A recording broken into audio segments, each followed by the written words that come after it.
السلام علیکم ورحمۃ اللہ وبرکاتہ، نحمدہ ونصلی علی رسولہ الکریم، اما بعد فاعوذ باللہ من الشیطان الرجیم، بسم اللہ الرحمن الرحیم، رب اشرح لی صدری ویسر لی امری واحلل عقدۃ من لسانی یفقہوا قولی۔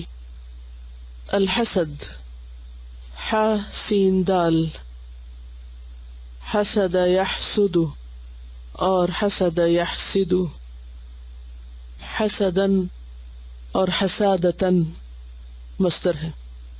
معنی ہوتا ہے زوال نعمت کی تمنا کرنا۔ کسی کے پاس اگر کوئی نعمت پائی جائے تو اس نعمت کے جانے کے بارے میں، زوال کا مطلب ہے ٹل جانا، اس نعمت کے ختم ہونے کے بارے میں آرزو کرنا، تمنا کرنا، چاہنا، یا پھر دوسرے کے نعمت کے زوال اور اپنے لیے حصول کی تمنا کرنا، دونوں ہی حسد ہے۔ نمبر 1، کسی کو جو نعمت ملی ہے اس کے بارے میں سوچنا کہ وہ چلی جائے، مجھے ملے یا نہ ملے، اور یہ بھی حسد ہے کہ اس کے پاس سے تو چلی جائے اور پھر وہ مجھے مل جائے۔ اسی طرح ایک رشک ہوتا ہے، وہ بھی اس سے ملتا جلتا ہے، اس میں نعمت پانے کی تمنا ہے، لیکن کسی کے پاس جو نعمت ہے اس کے جانے کی تمنا نہیں۔ حسد ایک منفی جذبہ ہے، جبکہ رشک مثبت، یعنی حسد سے ملتی جلتی چیز ایک کیا ہے؟ رشک۔ رشک پازیٹو ہے اور حسد نیگیٹو۔ حسد میں کسی کو ملنے والی نعمت کے جانے کے بارے میں سوچتے رہنا، لیکن رشک میں کسی کو ملنے والی نعمت کے ملنے کی دعا کرنا۔ حسد وہ برائی ہے جس کی ابتدا اور جس کا آغاز انسان کی تخلیق کے ساتھ ہی ہو گیا تھا۔ سب سے پہلے خود انسان کی پیدائش اور پھر اس کو سجدہ کرنے کے حکم پر ابلیس نے حسد کیا اور انسان کو ملنے والی فضیلت اور فوقیت پر جل اٹھا اور سجدہ کرنے سے انکار کر دیا۔ دنیا میں سب سے پہلا بڑا گناہ کبیرہ بھی حسد کی بنا پر ہوا۔ آدم علیہ السلام کے 2 بیٹوں کا واقعہ قرآن مجید میں موجود ہے، جن میں سے ایک نے دوسرے کو حسد کی بنا پہ قتل کیا۔ حسد کے کئی اسباب ہوتے ہیں، بہت سی چیزیں اس کی وجہ ہوتی ہیں، جن میں سب سے پہلا سبب کبر ہے، تکبر، اپنے آپ کو سب سے بہتر سمجھنا اور اپنے لیے وہ چاہنا جو کسی اور کے پاس نہ ہو۔ اسی لیے حاسد متکبر بھی ہوتا ہے، اس کو یہ اچھا نہیں لگتا کہ کوئی اور اس سے آگے ہو، وہ کیا چاہتا ہے کہ جو کچھ ہو بس میرے ہی پاس ہو، کسی اور کے پاس نہ ہو، اور اگر کسی اور کے پاس ہو تو اسے دیکھ کر وہ برداشت نہ کرے اور فوراً انتقامی کارروائی پر اتر آئے، کسی اور کی خوشی پہ خوش نہ ہو بلکہ اسے دوسروں کی خوشی پہ تکلیف ہو، کڑھتا رہے، رنج و غم میں مبتلا ہو جائے، غیر مہذب اور غیر اخلاقی باتوں پر اتر آئے۔ تو پہلا سبب کیا ہے؟ کبر، تکبر۔ پھر اسی طرح عداوت، دشمنی۔ جب کسی انسان سے دشمنی ہوتی یا کسی انسان سے نفرت ہوتی، بغض ہوتا ہے، ہیٹرڈ، تو اس وقت بھی انسان کو اس شخص کو ملنے والی کوئی نعمت اچھی نہیں لگتی۔ بعض اوقات دشمنی کے بغیر بھی ہوتا ہے، لیکن موسٹلی ان لوگوں سے زیادہ حسد ہوتا ہے جن کے ساتھ انسان کی بنتی نہیں، دشمنی ہوتی ہے۔ پھر اسی طرح عجب، بعض اوقات صرف خود پسندی، کہ انسان اپنے آپ کو بہت چاہتا ہے اور اپنی ذات سے اتنی شدید محبت ہوتی ہے کہ کسی اور کو ملنے والی کوئی خیر اور بھلائی پسند نہیں آتی، برداشت نہیں ہوتی۔ پھر اسی طرح ایک سبب حب الرئاسہ ہے۔ حب الرئاسہ کیا ہوتا ہے؟ ریاست کی محبت، حب جاہ جس کو کہتے ہیں، اقتدار، اتھارٹی، کرسی، اختیار، لیڈرشپ کی محبت، کہ میں سب سے بڑا نظر آؤں، سب کچھ میرے کنٹرول میں ہو، میرے ہی ہاتھ میں ہو، میرے ہی پاس ہو۔ پھر اسی طرح شح، حرص، دل کی تنگی، یہ بھی اسباب ہوتے ہیں۔ اور عموماً معاصرت کا معنی ایک زمانے میں ہونا یا ایک شعبے میں ہونا یا ایک دوسرے کے قریب ہونا، یہ بھی سبب بنتا ہے۔ عربی کا ایک محاورہ ہے، المعاصرۃ سبب المنافرہ۔ معاصرت، کنٹمپریری، یعنی ایک زمانے میں ہونا، ایک لیول پہ ہونا، ایک جیسے کام کرنے والے لوگ، ایک فیلڈ کے لوگ، وہ آپس میں عموماً حسد کا شکار ہوتے ہیں۔ مثلاً ایک عالم سے حسد کرے گا، طب یا میڈیسن کے شعبے میں جو لوگ کام کر رہے ہیں ان کو آپس میں ایک دوسرے سے جلسی زیادہ ہوگی بنسبت کسی اور شعبے میں کام کرنے والے سے۔ ایک جگہ رہنے والے لوگ، ایک سٹیٹس کے لوگ، جیسے بہن بھائی ہونے کا رشتہ ایک جیسا ہوتا ہے، تو اس میں ہمیں بہت بڑی مثال ملتی ہے قرآن مجید سے، اخوان یوسف کی، کہ بھائیوں نے بھائی سے، جو کہ بہت ہی اچھا بھائی تھا، ہر طرح کی خوبیوں کا مالک تھا، اس سے حسد کی۔ تو عموماً ایک جگہ رہنے والے یا ایک جیسے سٹیٹس کے لوگ زیادہ ایک دوسرے سے حسد کرتے ہیں بنسبت دور کے لوگوں کے۔ وہ دوری وقت کے اعتبار سے بھی ہو سکتی ہے اور جگہ کے اعتبار سے بھی ہو سکتی ہے۔ جب لوگ مختلف جگہوں پر دور دور اپنے اپنی دنیا میں کام کر رہے ہوتے ہیں تو پھر اس میں اتنا زیادہ حسد نہیں ہوتا۔ جب مقابلہ ہوتا ہے، کمپیریزن ہوتا ہے، تو وہاں پر حسد کے جذبات بھی عموماً زیادہ ہوتے ہیں۔ پھر اس کے درجے بھی ہوتے ہیں، کوئی کم درجے کا ہوتا ہے، کوئی زیادہ درجے کا ہوتا ہے، لیکن انتہائی مہلک اور خطرناک بیماری ہے جو انسان کو کبیرہ گناہوں پر اکساتی ہے۔ قتل جو ہے یہ گناہوں میں بہت بڑا گناہ ہے، اور پہلے قتل کا سبب حسد ہی تھا۔ اب یہ بھی ہے کہ جب ہمیں حسد سے منع کیا گیا یا حسد ایک منفی چیز ہے تو سوال یہ پیدا ہوتا ہے کہ ایسا کیوں ہے، اس کا نقصان کیا ہے؟ لوگ کرنا چاہتے ہیں، کرتے رہے، فریڈم ہے، جو جس کا دل چاہے کرے۔ اسلام کیوں پابندی لگاتا ہے کہ حسد نہ کرو؟ کیونکہ حسد خوشیوں کا قاتل ہے، سکون کا قاتل ہے، ایسا زخم ہے جو کبھی نہیں بھرتا، دل کی بیماری ہے، امراض قلب میں سے، ہارٹ ڈیزیز میں سے۔ اگر کسی شخص کو ڈاکٹر یہ بتا دے کہ تمہیں ہارٹ ڈیزیز ہو گئی ہے تو اس شخص کا خوف کے مارے کیا عالم ہوگا۔ تو حسد روحانی طور پر انسان کے لیے قاتل ہے۔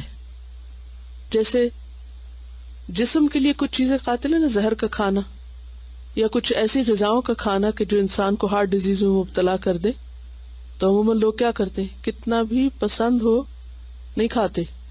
کیوں؟ دل کی بیماری میں مبتلا ہو جائیں گے، کیونکہ دل کی بیماری کیا ہے؟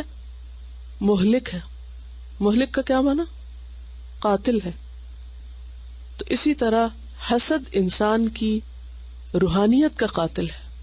کوئی شخص روحانی طور پر اسپرچولی ترقی نہیں کر سکتا، اسٹرانگ نہیں ہو سکتا، نیک عمل نہیں کر سکتا یا نیک عمل کی حفاظت نہیں کر سکتا جب تک کہ حسد سے نہ بچے۔ تو حسد انسان کے لیے سخت خطرناک چیز ہے۔ جیسے آگ لکڑی کی قاتل ہے، کتنی بھی عمدہ لکڑی ہو کتنی بھی قیمتی لکڑیاں کئی طرح کی ہوتی ہیں نا، کچھ لکڑیاں بہت قیمتی ہوتی ہیں، بہت ہی قیمتی، لیکن آگ یہ نہیں دیکھتی کہ وہ کس لکڑی کو کھا رہی ہے. اسی طرح حسد بھی یہ نہیں دیکھتا کہ وہ کس نیکی کو کھا رہا ہے، وہ انسان کے بڑے بڑے اعمال کو تباہ کر کے رکھ دیتا ہے، اور اس طرح اندر داخل ہو جاتا ہے کہ انسان کو پتہ بھی نہیں چلتا کہ وہ حسد کا شکار ہو گیا.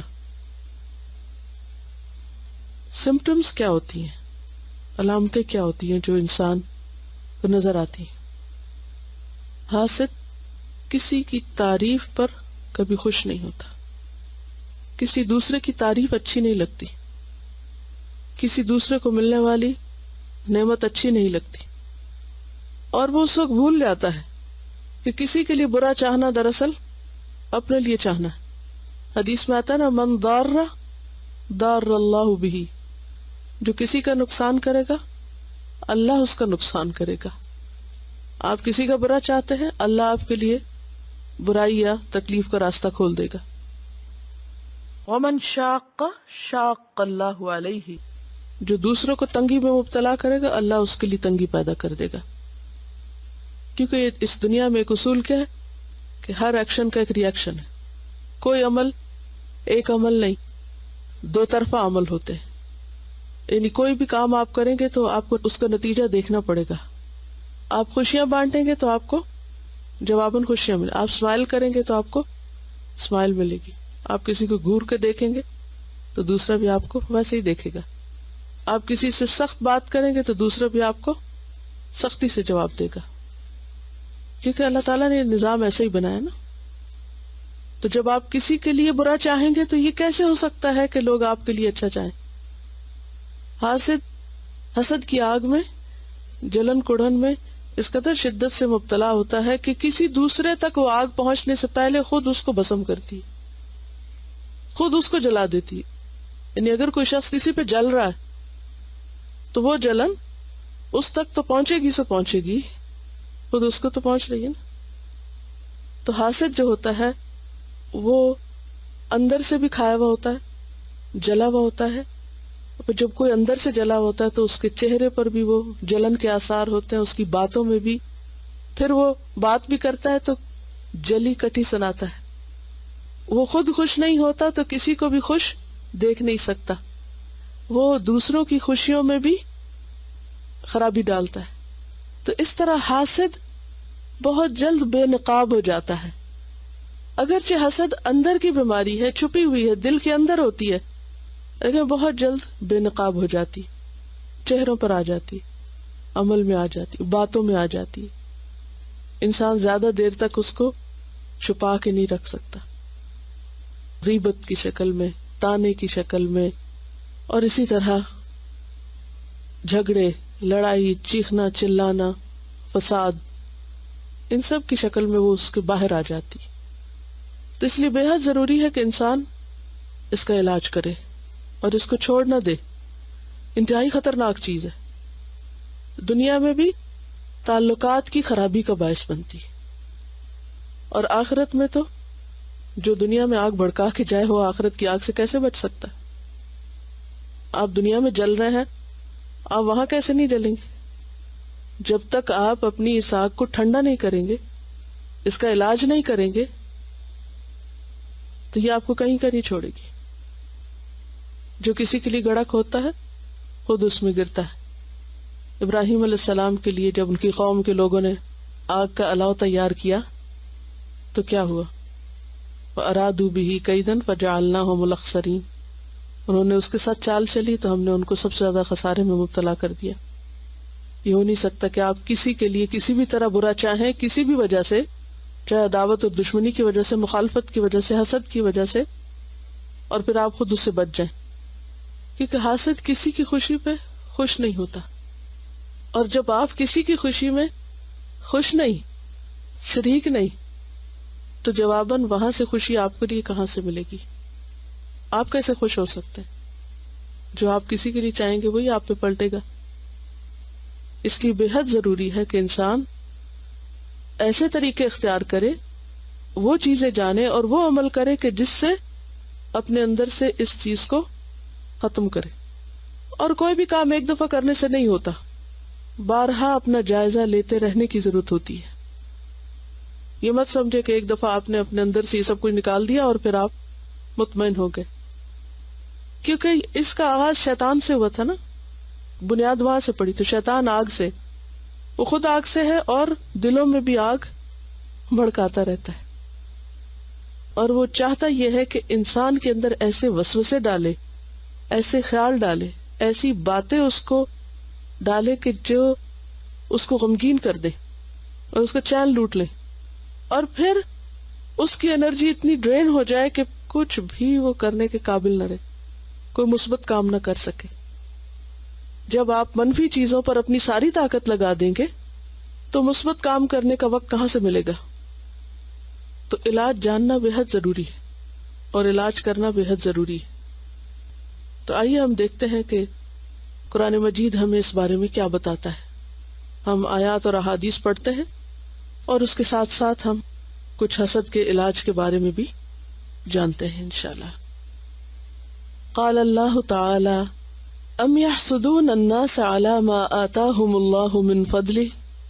اللہ تعالیٰ کا ارشاد ہے، پھر کیا یہ دوسروں سے اس لیے حسد کرتے ہیں کہ اللہ نے انہیں اپنے فضل سے نواز دیا. ام کیا، یحسدون وہ حسد کرتے ہیں.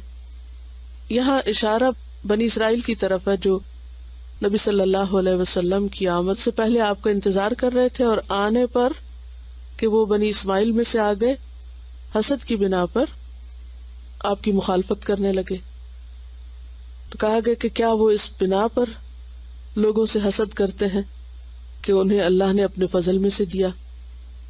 تو اس سے پتہ یہ چلتا ہے کہ حاسد دراصل المنعم، المعطی، الوہاب، یعنی اللہ سبحانہ وتعالیٰ کی صفات ہے نا یہ، کہ اس بخشش کرنے والے، نعمتیں دینے والے کے فیصلے پر راضی نہیں ہوتے. حاسد اللہ کے فیصلوں کو قبول نہیں کرتا. وہ اس بندے سے زیادہ کس سے ناراض ہے؟ نعمتیں دینے والے سے. قرآن مجید کی ایک اور آیت میں آتا ہے وَرَفَعْنَا بَعْضَهُمْ فَوْقَ بَعْضٍ دَرَجَاتٍ، ہم نے ان میں سے بعض کو بعض پر درجوں میں بلندی عطا کی ہے. یہ اللہ کا فیصلہ ہے، کیونکہ اللہ تعالیٰ نے یہ دنیا برابری کی بنیاد پر نہیں بنائی. اس دنیا میں برابری نہیں ہے. اس دنیا میں اللہ نے اونچ نیچ رکھی ہے. عام طور پہ مثال سے کیسے سمجھاتے ہیں کہ 5 انگلیاں برابر نہیں. کیوں نہیں برابر؟ کیونکہ اگر یہ برابر ہوتی 5 کی 5 تو ہم کام نہیں کر سکتے تھے. اگر ہمارا انگوٹھا بھی یہ سب سے بڑی انگلی کی طرح بڑا ہوتا، سائز میں لمبا ہوتا، تو آپ کو سوچئے کہ جو کام ہم اس سے اس وقت اس شیپ میں، یعنی دیکھا جائے تو لینتھ میں سب انگلیوں سے چھوٹا ہے، لیکن مضبوطی میں اور کام میں اس کا کام مختلف ہے. جو یہ کرتا ہے، جو سب چاروں کو سپورٹ دے رہا ہوتا ہے اور ان کے ساتھ مددگار کے طور پہ کام کرتا ہے، وہ کام ہم اس ہاتھ سے نہ لے سکتے. ہمارے سارے دانت اگر ایک ہی شکل کے ہوتے تو ہم چبا نہیں کچھ سکتے تھے، کھا نہیں سکتے تھے. اسی طرح باقی چیزیں بھی. تو کائنات میں اللہ سبحانہ وتعالیٰ نے برابری نہیں رکھی، درجوں کا فرق رکھا ہے، کمی بیشی رکھی ہے. کیوں؟ اس لیے کہ اسی سے دنیا کا نظام چلتا ہے. انسانوں میں بھی اونچ نیچ کیوں رکھی؟ تاکہ دنیا کا نظام چل سکے. اس کی وجہ کیا بتائی گئی؟ لِيَتَّخِذَ بَعْضَهُمْ بَعْضًا سُخْرِيًّا، تاکہ بعض سے کام لے سکے، بعض کے کام آئے. اگر سب کو وہ سب مل جاتا جو سب چاہتے ہیں تو کیا ہوتا؟ کوئی کسی کے کام آتا؟ انسان چونکہ مختلف طرح کی کمی کا شکار ہے اور اپنی ان کمیوں اور ضروریات کو پورا کرنے کے لیے دوسرے کا محتاج ہے. جب وہ دوسرے کا محتاج ہوتا ہے تو پھر اس کے دل میں اس کے لیے نرمی پیدا ہوتی، پھر وہ دوسرے کی طرف جھکتا ہے. تو آپ دیکھیں گے کہ دنیا میں کوئی آپ سے بڑا ہے اور کوئی چھوٹا ہے، اور یہ سب کے ساتھ ہے. قد میں، سائز میں، علم میں، مال میں، خوبصورتی میں، کوئی آپ سے آگے ہے اور کوئی آپ سے پیچھے. اور یہ کس لیے ہے؟ کہ ہمارا امتحان لیا جائے، کیونکہ ہم یہاں امتحان کے لیے. امتحان کیا ہے؟ کہ جو ہم سے آگے ہے اس سے حسد نہ کرے، اس کو ملنے والی نعمت کو کیا سمجھ کر خوشی سے قبول کرے کہ یہ میرے رب کی دین ہے، میرے رب کی تقسیم ہے. اور جو ہم سے پیچھے ہے، کم ہے، اس کے ساتھ کیا معاملہ کرے کہ اس کو اپنے سے حقیر نہ سمجھے، اس کی ضرورت پوری کرنے والے بنے، اس کے کام آنے والے بنے. تو بات یہ ہے کہ اللہ کے فیصلے نہیں بدلتے، یہ فرق کوئی نہیں مٹا سکتا، ہمیشہ سے رہا ہے اور جب تک دنیا قائم ہے یہ فرق رہے گا، یہ ختم نہیں ہو سکتا. اس فرق کو مٹانا ان نیچرل ہوگا. تو جو نیچر کے خلاف، فطرت کے خلاف لڑتا ہے وہ دراصل اپنے آپ سے لڑتا ہے اور اپنا نقصان کرتا ہے، پھر وہ خود ہی کو کل کرے گا.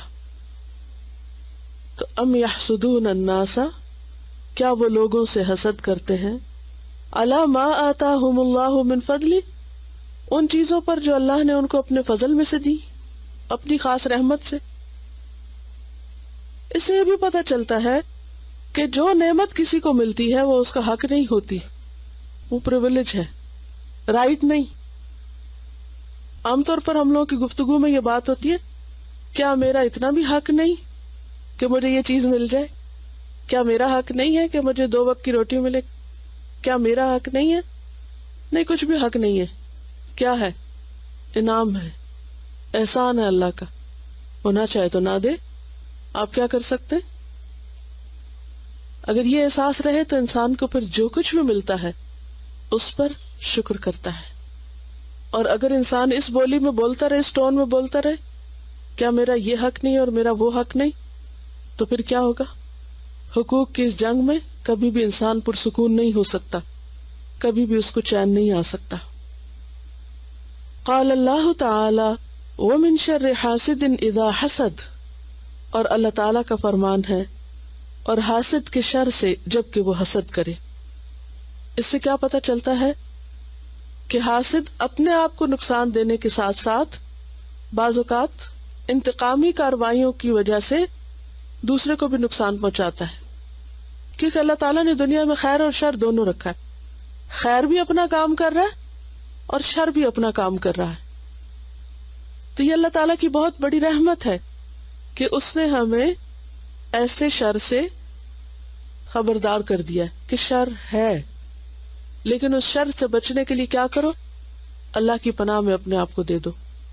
کیونکہ بعض اوقات حاسد سامنے آ کے وار کرتا ہے اور بعض اوقات چھپ کے وار کرتا ہے اور ہمیں پتہ بھی نہیں ہوتا. بعض اوقات وہ اتنا لپٹا ہوا وار کرتا ہے کہ ہم جانتے بھی نہیں. اور اس میں خاص طور پر ابلیس، شیطان، وہ بعض اوقات کسی خراب بات کو، غلط چیز کو ہمیں اتنا خوبصورت بنا کے پیش کرتا ہے کہ ہم اس کے جھانسے میں آ جاتے اور بہت بڑا غلط کام کر لیتے. اور جب ہم ریئلائز کرتے کہ ہم نے غلطی کی تو وقت گزر چکا ہوتا ہے. اور اس میں تاریخ میں کئی ایک ایسے واقعات ہیں. اس میں میں یہ کتاب دیکھ رہی تھی، عظمت اسلام، یہ مولانا وحید الدین کی کتاب ہے. اس میں انہوں نے حسد کے نقصانات پر پیج 284 پر ایک چیپٹر لکھا ہے. اس میں یہ لکھتے ہیں کہ بہمنی سلطنت 1347 میں سلطان محمد بن تغلق سے بغاوت کر کے قائم ہوئی. اس کا بانی حسن گنگو تھا.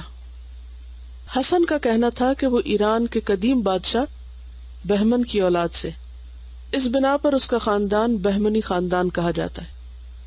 حسن گنگو نے گلبرگہ کو اپنی راجدھانی قرار دیا اور اپنی سلطنت کی حدود بڑھانے شروع کیے. 1359 میں حسن گنگو کی وفات ہوئی. اس کے بعد اس کا جانشین احمد شاہ بہمنی ہوا. اس نے شہر بیدر بسایا اور گلبرگہ کے بجائے بیدر کو اپنی راجدھانی قرار دیا. دکن کی یہ بہمنی سلطنت 180 یعنی 180 ایئر تک قائم رہی. 1527 یعنی 1527 میں ختم ہو گئی.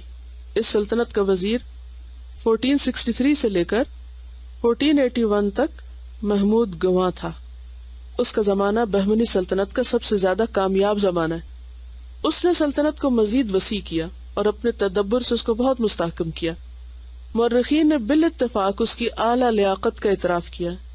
ایک مورخ نے لکھا ہے کہ محمود گواں تاریخ ہند کے بہترین مدبروں اور منتظموں میں شمار کیا جاتا ہے، یعنی زبردست لیڈر اور ایڈمنسٹریٹر تھا.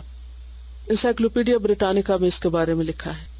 اس عہد کی سب سے زیادہ ممتاز شخصیت، ایک اعلیٰ انتظام کار اور ایڈوانس ہسٹری آف انڈیا کا مصنف، ان الفاظ میں اس کے اخلاص کا اعتراف کرتا ہے کہ اگرچہ محمود گواں کو نہایت وسیع اختیارات حاصل تھے مگر اس نے کبھی اپنے اختیار کا بے جا استعمال نہیں کیا.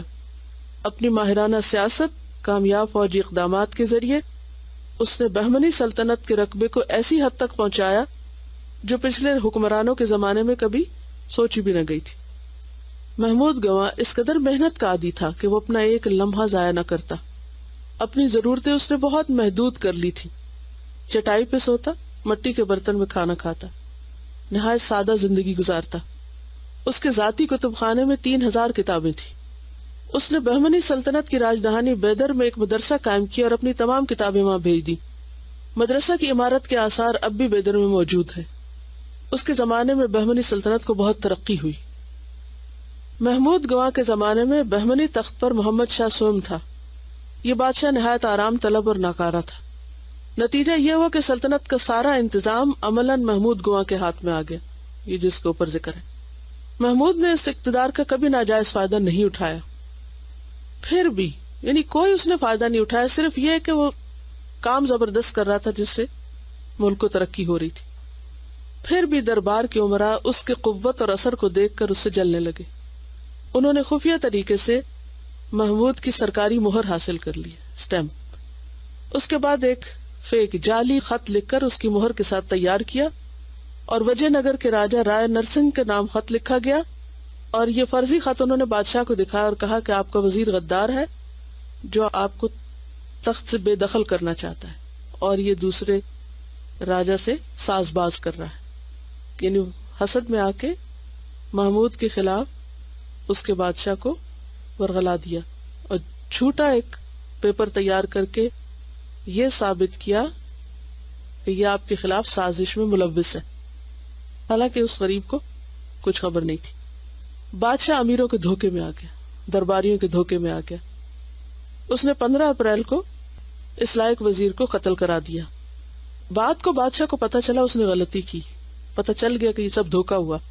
اسے بے حد صدمہ ہوا کہ اتنے اچھے انسان سے ہاتھ دھو بیٹھا، یہاں تک کہ وہ خود بھی 1 سال کے اندر 12 مارچ کو مر گیا. محمود کے خلاف اس شرمناک سازش کا اصل دماغ ملک نائب تھا، مگر محمود کے بعد اس کو بھی چین نصیب نہ ہوا. دربار میں اس کے مخالف پیدا ہو گئے، دوبارہ اس کے خلاف سازش ہوئی. 1486 میں ملک نائب کو بے دردی کے ساتھ قتل کر دیا گیا. مقتول کے خاتمے کے صرف 5 سال بعد خود قاتل بھی ذلت کے ساتھ ختم ہو گیا. محمود کے قتل کے بعد بہمنی سلطنت دوبارہ سنبھل نہ سکی.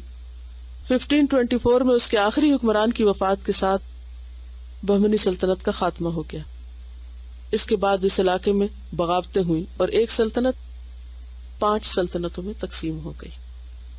آغاز کہاں ہوا تھا؟ ایک سازش سے. اور سازش کس کے خلاف تھی؟ ایک انتہائی مخلص اور کام کرنے والے انسان کے کہ جس کو کسی سے کچھ لینا دینا نہیں تھا. ایک شخص جو چٹائی پہ سوتا ہو اور مٹی کے برتن میں کھاتا ہو اور ایک لمحہ ضائع کیے بغیر لوگوں کی خیر اور بھلائی کے کام کر رہا ہو. اسے اپنی ذات کے لیے تو کچھ بھی نہیں چاہیے تھا، لیکن چونکہ اپنے کام کی وجہ سے وہ بادشاہ کا محبوب نظر تھا، یہ بات اچھی نہیں لگی تو جھوٹی سازش تیار کر کے نقصان پہنچایا گیا. تو اس سے آپ دیکھیں کہ وہ ایک شخص کے خلاف سازش نہیں تھی. حاسد کا شر بعض اوقات ایک شخص کے خلاف نہیں ہوتا، اور حاسد جو ہوتا ہے وہ عام بندوں سے تو حسد نہیں کرتا جو اس سے کم ہوتے. وہ کس سے حسد کرتا ہے؟ جو اس سے زیادہ ہوتے. اب جب وہ اس سے حسد کرتا ہے اور اس کو نقصان دینا چاہتا ہے تو وہ یقیناً ایسا شخص ہوتا ہے کہ جس کا پھر اپنی خیر و خوبی کی وجہ سے کوئی انفلوئنس ہوتا ہے، یا وہ کوئی کارآمد شخص ہوتا ہے. اب جب آپ کسی کارآمد شخص کو کوئی نقصان پہنچاتے تو اس کے ذریعے صرف اس کی ذات نہیں، اس سے پہنچنے والی خیر جو سب کو پہنچ رہی ہوتی ہے ان سب سے بھی آپ اس کو محروم کر دیتے ہیں۔ لہذا یہ جرم کوئی چھوٹا جرم نہیں، اور حسد کا شر کوئی معمولی شر نہیں۔ اس لیے اللہ سبحانہ وتعالی نے ہمیں خود دعا سکھائی، کس بات کی؟ کہ وَمِن شَرِّ حَاسِدٍ إِذَا حَسَدَ۔ آپ کو تو پتہ بھی نہیں ہوگا کہ کون کہاں کیا کر رہا ہے۔ اور آپ دیکھیے کہ یہ سوچ ہر معاشرے کے اندر کسی نہ کسی طرح پائی جاتی ہے، یعنی حسد ہر معاشرے کے اندر ہے۔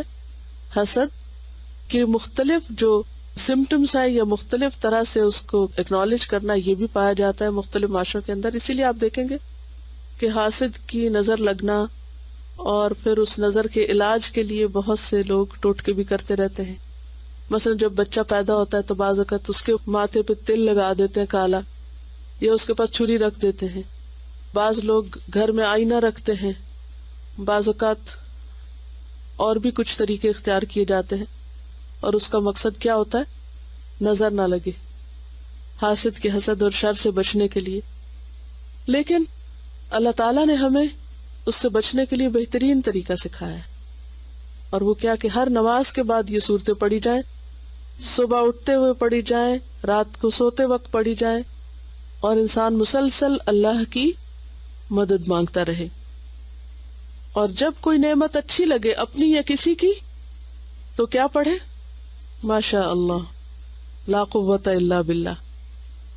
یہ ماشاء اللہ کا مطلب کیا؟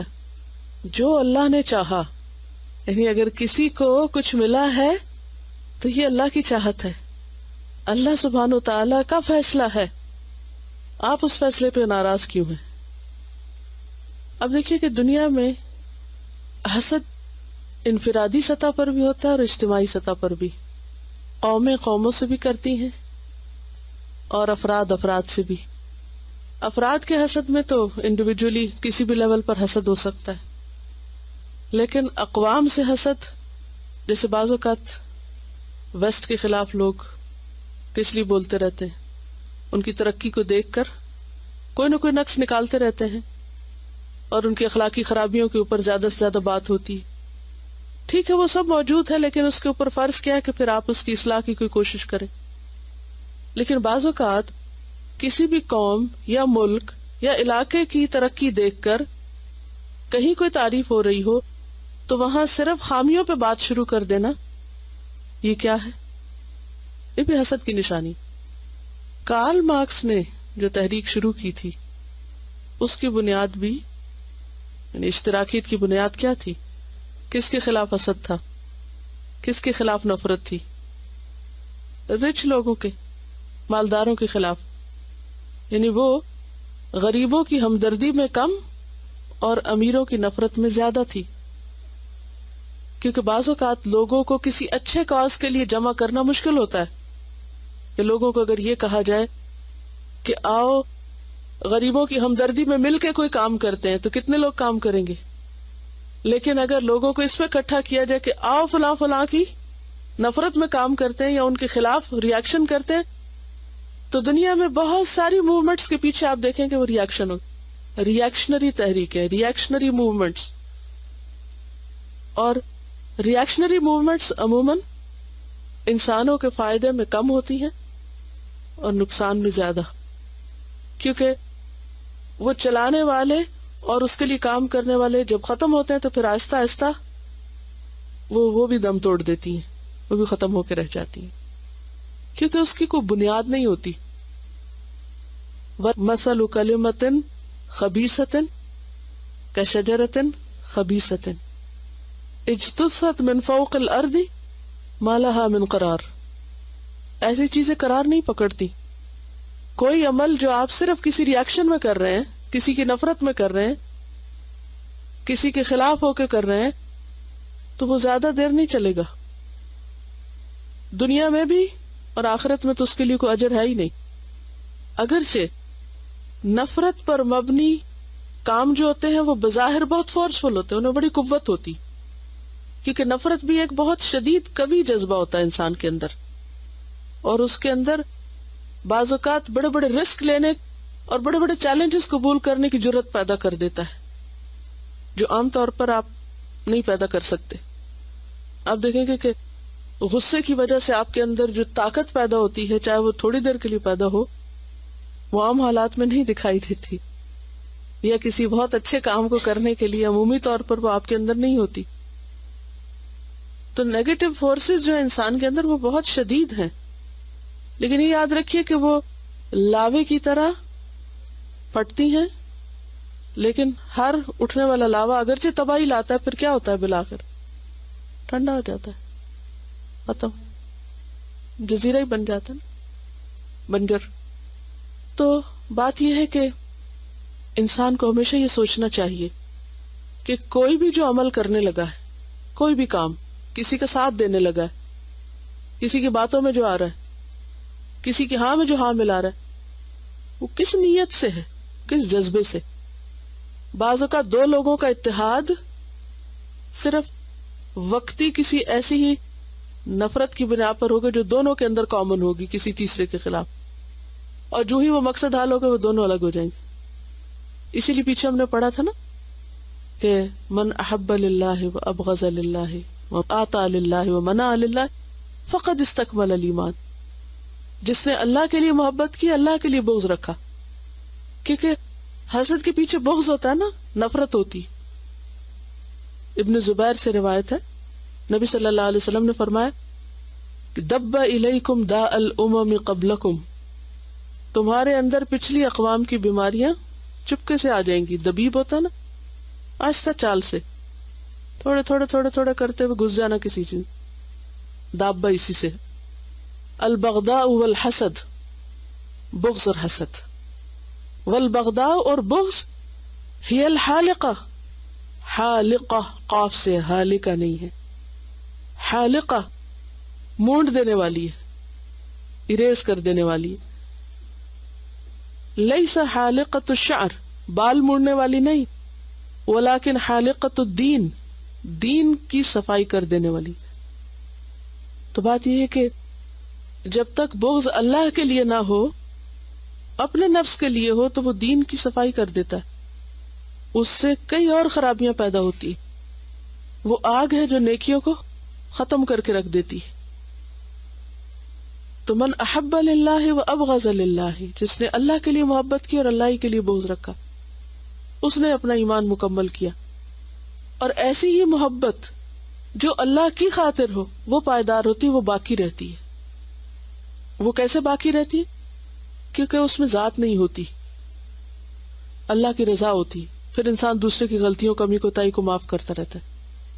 لیکن جہاں ذات انوالو ہوتی ہے، وہاں انسان کسی کی خوبی بھلائی دیکھ کے، اگر کسی کو اپنے سے آگے نکلتا دیکھے تو حسد میں مبتلا ہو کے ساری محبت کو صاف کر دیتا ہے. پھر وہ محبت نہیں باقی رہتی، وہ محبتیں نفرتوں میں بدل جاتی، وہ دوستیاں دشمنیوں میں بدل جاتی ہیں، کیونکہ وہ احب للہ ہی نہیں تھا، ابغض للہ ہی نہیں تھا. تو بغض جو ہے وہ حسد کا سبب ہے، عداوت. اور جب دل میں بغض اور نفرت آتی ہے کسی کی، تو پھر انسان بعض اوقات بظاہر بڑے بڑے غلط کام بھی کر جاتا ہے. تو بے حد ضروری ہے کہ انسان اس شر کو اپنے دل سے نکالے. عن ابی ہریرہ ان رسول اللہ صلی اللہ علیہ وسلم قال لا يجتمعان في قلب عبد الایمان والحسد، رواہ النسائی. سیدنا ابو ہریرہ رضی اللہ عنہ سے روایت ہے کہ رسول اللہ صلی اللہ علیہ وسلم نے فرمایا، آدمی کے دل میں ایمان اور حسد جمع نہیں ہو سکتے. سب مل کے پڑھیے.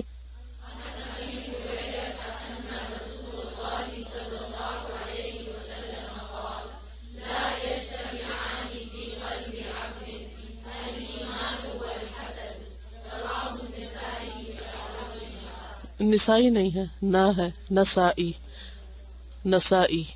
نساء عورتوں کے لیے آتا ہے، یہ نساء ایک جگہ کا نام ہے، نسائی. ٹھیک ہے. لا یجتمعان، دو جمع نہیں ہو سکتے، یعنی ایک جگہ اکٹھے نہیں ہو سکتے. فی قلب عبد، کسی بندے کے دل میں، الایمان والحسد، ایمان اور حسد. ایک آئے گا تو دوسرا نکل جائے گا. اب آپ دیکھیے کہ دل میں حسد آیا اور ایمان نکلا، اور حسد دل پہ چھایا تو انسان سارے کام کیسے شروع کر دے گا؟ جو ایمان کے منافی جائیں گے، ایمان سے دور لے جانے والے. اسی لیے نبی صلی اللہ علیہ وسلم نے فرمایا تھا نا کہ قسم ہے اس ذات کی جس کے ہاتھ میں میری جان ہے، تم جنت میں نہیں جا سکتے جب تک کہ تم ایمان نہ لاؤ، اور تم ایمان نہیں لا سکتے جب تک کہ آپس میں محبت نہ کرو. جیسے ایمان اور حسد جمع نہیں ہوتا تو پھر کیا ضروری ہے؟ ایمان کے لیے محبت ضروری ہے. وَلَا تُؤْمِنُوا حَتَّى تَحَابُّوا أَلَا أُنَبِّئُكُمْ، کیا میں نہ بتاؤں تم کو؟ بِمَا يُثْبِتُ لَكُمْ ذَلِكَ، جو تمہارے دل میں یہ چیز ڈال دے. افشوا السلام بینکم، سلام کو خوب خوب پھیلاؤ، سلام کو خوب رواج دو. تو اس سے کیا ہوگا؟ نفرتیں دور ہوں گی، یعنی کمیونیکیشن بڑھے گی، ایک دوسرے کو انسان انڈرسٹینڈ کر سکے گا. سلام سے تکبر بھی دور ہو جاتا ہے جو خاص طور پر آغاز کرتا ہے. تو ایمان اور حسد ایک دل میں اکٹھے نہیں ہو سکتے. تو کتنا رسکی کام ہے پھر، کس قدر خطرناک چیز ہے کہ اگر حسد آیا تو ایمان کے لالے پڑ جائیں گے. لہذا کس قدر ضروری ہے کہ انسان اسے نکالنے کی تدبیر کرے، اسے اپنے اندر نہ چھوڑے، اسے باقی نہ رہنے دے. اب دیکھیے کہ اگر ہمیں پتہ چل جائے کہ ہمارے جسم میں خاص وائرس داخل ہو گیا یا کوئی ایسی چیز کھا لی ہے کہ جو ہمارے لیے جان لیوا ہو سکتی، تو ہمارا ری ایکشن کیا ہوگا؟ چین سے سو جائیں گے جا کے؟ جتنی جلدی ہو اس کو نکال باہر کیا جائے، فوراً اینٹی بایوٹک کا استعمال شروع کر دیتے ہیں ہم. السلام علیکم. وائرس کی بات سے مجھے یاد آیا کہ مجھے جب یہاں کینیڈا میں میرے ٹیسٹ ہوئے تو مجھے پتہ چلا کہ میرے اندر ہیپیٹائٹس سی کا وائرس ہے، اور کافی سالوں سے تھا لیکن مجھے پتہ نہیں تھا، حسد کی طرح چھپا ہوا تھا. اور وہ پھر ایکٹیو ہو گیا تو اس سے مجھے سمٹم نظر آئے، تو انہوں نے مجھے ٹریٹمنٹ بتایا. وہ بہت ہارڈ ٹریٹمنٹ تھا، اور وہ مطلب مجھے پہلے ہی بتا دیا کہ بہت سارے تمہیں اس کے سائیڈ افیکٹس ہوں گے، کہ بال بھی چلے جائیں گے، یہ بھی ہو سکتا ہے، یہ بھی ہو سکتا ہے. 100 سے زیادہ اس کے سائیڈ افیکٹ تھے. تو مگر مجھے پتا تھا کہ یہ مجھے لینا ہے کیونکہ اس کے بغیر وہ وائرس نہیں جائے گا. میں نے وہ ٹریٹمنٹ لیا، 5 سال میرا ٹریٹمنٹ ہوا، ڈفرینٹ 2-3 دفعہ. تو میں یہی سوچ رہی تھی کہ اس کے لیے کتنی، ایک وائرس کو نکالنے کے لیے اتنا میں نے رسک لیا. اور ابھی اکثر لوگ مجھ سے پوچھتے ہیں کہ ہمارے فلاں کو یہ وائرس ہے، تو وہ بوڑھے لوگ ہیں جو جیسے کسی کی مدر ہیں، تو میں نے کہا وہ تو ہے، رسک لینا پڑے گا. لیکن وہی میں سوچ رہی تھی کہ اس کے بارے میں ہم لوگ کوئی ٹریٹمنٹ نہیں لیتے. ہمیں سمٹم نظر آتی بھی ہیں، کیونکہ یہ وہ چیز ہے نا جس کے بارے میں آپ کو خود ہی اپنے اندر جھانکنا ہے. شاید کوئی اور آپ کو نہ بتا سکے، لیکن مومن کا دل ایک آئینے کی طرح ہوتا ہے. اس پہ آنے والا چھوٹا سا دھبا بھی فوراً اس کو نظر آتا ہے. انسان اپنے دل میں فوراً دیکھ سکتا ہے، پہچان سکتا ہے کہ کسی کی خیر پر میرا ری ایکشن کیا تھا. کسی کے بارے میں کوئی گڈ نیوز سنی، کسی کو کسی بھی فیلڈ میں اس کو یا اس کی اولاد کو یا کسی بھی اور کو آگے جاتے دیکھا تو میرے دل کا حال کیا ہوا، میں نے کیسے محسوس کیا. کسی کی تعریف ہو رہی تھی، کسی کے نمبر مجھ سے زیادہ آگے، کسی کو کسی فیلڈ میں زیادہ کامیابی، مال میں زیادہ کوئی آگے چلا گیا، تو میرا ری ایکشن کیا تھا، میرے اندر کا حال کیا تھا. کیا میں کسی کی خوشی پہ خوش ہوا یا نہیں ہوا؟ اور اگر کسی کی خوشی پہ ہم خوش نہیں تو مرض میں مبتلا ہیں، علاج ضروری ہے، ورنہ مہلک ہے، خود ہی کو نقصان دے گا. سبحانک اللہم و بحمدک نشہد ان لا الہ الا انت نستغفرک و نتوب الیک. السلام علیکم و رحمۃ اللہ وبرکاتہ.